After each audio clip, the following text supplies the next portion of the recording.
right, we've given you a little intro to the Xero dashboard. Let's take a look at reports. You'll go to Accounting and then Reports. Xero has a wide range of reports already built for you, but you can customize these to your needs. So it will prompt you with some favorites up here at the top. Let's take a look at a couple in particular.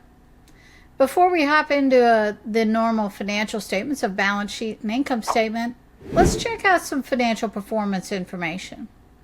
So first, we'll look at the analytics for a business snapshot.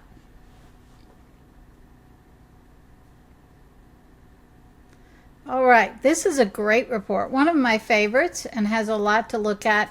And you'll find that the graphical interface makes it a little bit easier to see things. So the first block is going to show us our profit and loss. If we click on that, we will open up the income statement in another tab.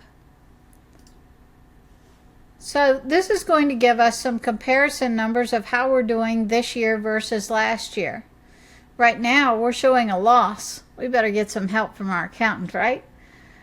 In this demo company. The income is up a lot over last year. You can see we're up $27,000, but expenses are up $40,000. So these are some pretty high percentages, and I wouldn't expect to see these in your business, but this is demo data, so we'll never know what we're going to get here. So taking a look a little on down the page, if we now hop over to the net profit margin part of the screen, this is going to be an important characteristic to tell us how our pricing is doing. We want to look here, and it's going to show us and navigate for every dollar of sales revenue. The average net loss of 50 cents was made. So we've got some catching up to do on our pricing and really analyzing our financials. So this is bottom line net profit. Gross profit is your sales less your cost of goods sold. So without all of the overhead in your business. This again is a really good indicator to look at for our pricing to make sure we're in line with industry standards and with where our goals are that we want to achieve. Coming down a little further, we can now see the largest operating expenses. Again, all of these numbers are clickable.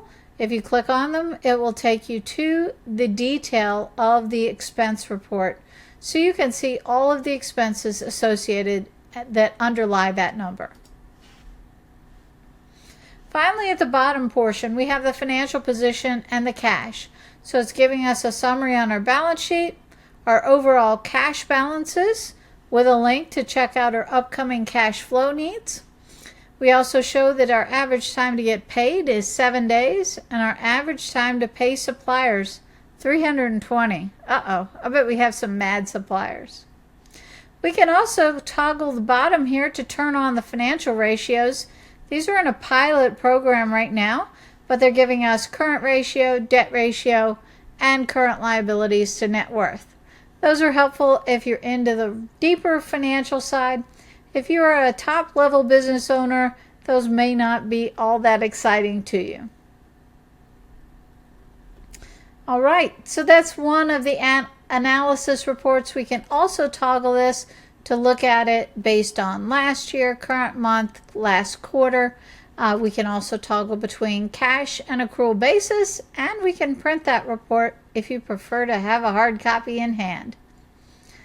Let's go back to our reports. There are tons of these reports, so I'm not going to take you through all of them, but one other one that is a favorite here is the business performance. This one takes a look into some ratio analysis again. And last but not least, the executive summary is also a favorite. This one will allow us to look at our cash, where it's going, our profitability metrics, whether we're going up or down on our variances, our sales, how many invoices we issued, and what the average ticket price is, our performance, and our accounts payable and receivable numbers. So another good favorite. But let's go ahead and take a look, as promised, to our traditional financial statements. Also, you will notice that if you put a star by a report that you like, it will appear on this menu bar for you. So you'll have shortcuts to the things you specifically like. So here's our income statement we just pulled up. You'll see it's defaulting to year-to-date, but if you click on the left, you'll have many other choices. You could switch this over to see a current and the prior 3 months, the current fiscal year by month, a month-to-date comparison, year-to-date comparison, and if you're tracking categories, you can use that to look at the regions in this case. All right, we'll just stick with this current year-to-date, but let's say we want to see how we're doing compared to the last 2 years. We can choose a compare with and choose a custom date range, or if you want to see the whole year to see how you're tracking, you can do that as well. And we'll hit update.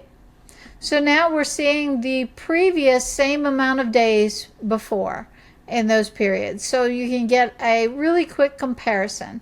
Again, with our demo data, those numbers don't mean a whole lot here, but I think you'll understand the points there. Let's take a look also at our balance sheet. Our balance sheet is going to show us our what we have versus what we owe, and look more at our equity positions. Again, you have options on the left to look at comparisons, and you can also compare by year, by day, by month, by quarter here. All right, so we can see that we have 11,000 in assets, but we owe people 6,400. So our equity, or what our worth is in the company at the moment, is about $5,200. So I encourage you to explore in the reports in Xero. Find those reports. If you'd like to see a bigger description before you click on them, you can toggle that little button and it will give you more description there. But there are lots of these reports to try out. So see what you think and see what you like. If there's a report you like, put a star by it. It'll appear on the menu for you. I hope this has been a good, helpful demo of how to look at the reporting in Xero. Please follow us on Facebook and Instagram. Please make sure to check out our blog and our website linked below.